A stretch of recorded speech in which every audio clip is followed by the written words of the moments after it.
ఇక ముఖ్యంగా హైదరాబాద్ శివారు ప్రాంతాల్లో అయితే ఈ ప్రభుత్వము సీఎం రేవంత్ రెడ్డి స్పోర్ట్స్ కి ప్రాధాన్యత ఇస్తున్నందుకు ఎమ్మెల్యే రాజ్ ఠాకూర్ ధన్యవాదాలు తెలిపారు. అంతేకాకుండా ముచ్చర్లలో ఇంటర్నేషనల్ క్రికెట్ స్టేడియం కట్టిస్తామన్నందుకు ప్రత్యేక ధన్యవాదాలు తెలిపారు. ఎన్నడూ లేని విధంగా బడ్జెట్లో 350 కోట్లు స్పోర్ట్స్ కి కేటాయించడం చాలా గొప్ప విషయం అన్నారు. భవిష్యత్తులో కాంగ్రెస్ ప్రభుత్వం క్రీడలకు పెద్దపీట వేస్తుందన్నారు. సంవత్సరాల్లో స్పోర్ట్స్ అనేది కంప్లీట్గా కోమపోయిందనే విషయాన్ని మరొకసారి గుర్తు చేస్తూ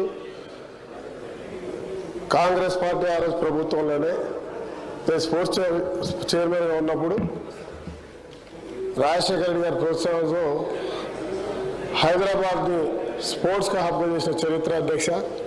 ఆ రోజు గౌరవ సీనియర్ శాసనసభ్యులు హరీష్ రావు గారు కూడా మాతో యూత్ మినిస్టర్గా ఉండే దానికి వారే సాక్ష్యం ఎంత గొప్పగా చేశామనేది.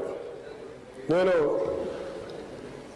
దాదాపు 36 అకాడమీలు నడిపించాం అధ్యక్ష. ఆ రోజు 38 వరకు ఇంటర్నేషనల్ ఈవెంట్ చేసినాం.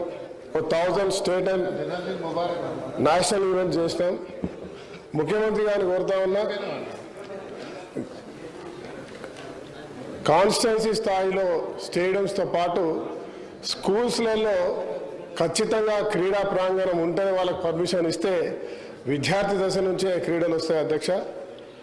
గతంలో సానియా మిర్జా, సైనా నెహ్వాల్, జేజే శోభ, సత్తు గీత, జాలా మరి అనేక మంది క్రీడాకారులను తీసుకొచ్చినాం. అర్జున అవార్డులు, పద్మశ్రీ అవార్డులు చరిత్ర వచ్చిందంటే అదే రోజు. మరొకసారి మేము గర్వంగా ఫీల్ అవుతా ఉన్న ఆ రోజు సునీల్ దత్ గారు సెంట్రల్ మినిస్టర్గా మరి ఇక్కడ రాజశేఖర రెడ్డి గారు ప్రోత్సహిస్తామని